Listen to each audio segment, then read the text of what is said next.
धन धन गुरु अमरदास जी महाराज अपने सेवकों पर बहुत कृपा करते थे।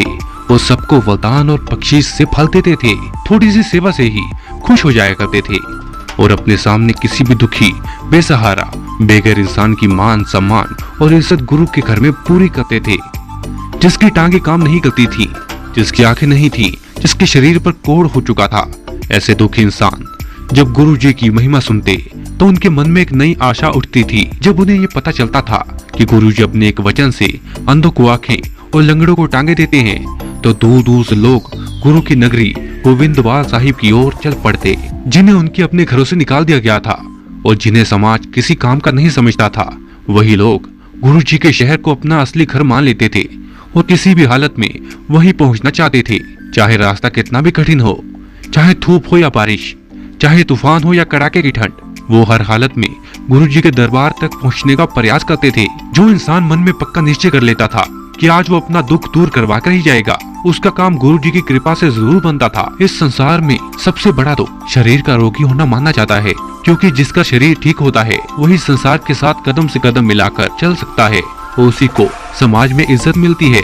जब लोगों को ये विश्वास हो जाता था कि गुरुजी उनकी पीड़ा को दूर कर सकते हैं, तो वहाँ लोगों की भीड़ लग जाती थी और हर कोई अपनी बारी का इंतजार करता था। लोग धूप में जलते, बारिश में भीगते और ठंड में कांपते, लेकिन जो अपने विश्वास पर अडिग रहता था उसका जीवन बदल जाता था।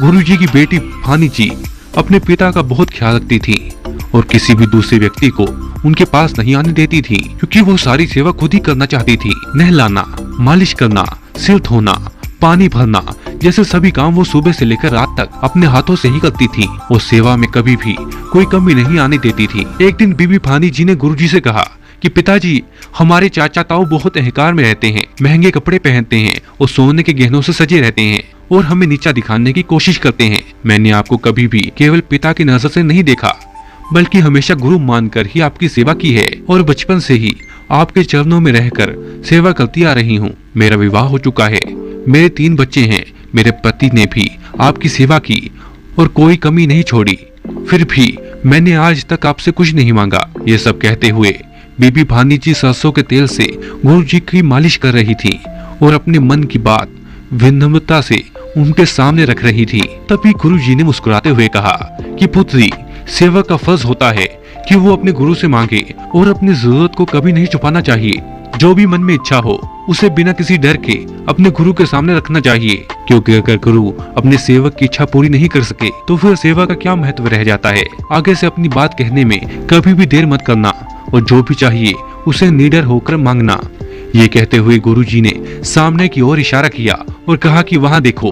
बीबी भानी जी ने देखा कि वहाँ एक ढेर पड़ा हुआ है और गुरुजी ने उनसे पूछा कि क्या इतना सोना तुम्हारे लिए पर्याप्त होगा जिससे पूरे परिवार के गहने बन सके। उन्होंने ये भी कहा कि इससे सभी के लिए नए कपड़े बन जाएंगे और कभी किसी चीज की कमी नहीं रहेगी। तुम एक बार इसे हाथ लगाकर देखो। जैसे ही बीबी भानी जी ने उस ढेर को अपने हाथों से छुआ, वो साधारण मिट्टी चमकते हुए सोने में बदल गई और उसकी चमक चारों तरफ फैल गई। ये देखकर बीबी भानी जी भावुक हो गई और तुरंत गुरुजी के चरणों में झुक गई। विनम्रता से बोली कि आप सच्चे सम्राट गुरु हैं। आप अपने सेवकों की हर मनोकामना पूरी करते हैं और उनकी इज्जत और मान मर्यादा का पूरा ध्यान रखते हैं। आपके समान दयालु कोई नहीं। गुरुजी ने बीबी भानी जी को आशीर्वाद देते हुए कहा कि अपने पूरे परिवार के लिए अच्छे गहने बनवाओ, अपने लिए बढ़िया वस्त्र सिलवाओ, पहनो और किसी तरह की कोई भी कमी हो हमसे मांगने में कभी संकोच मत करना। गोविंदवाल साहिब से लगभग 3 किलोमीटर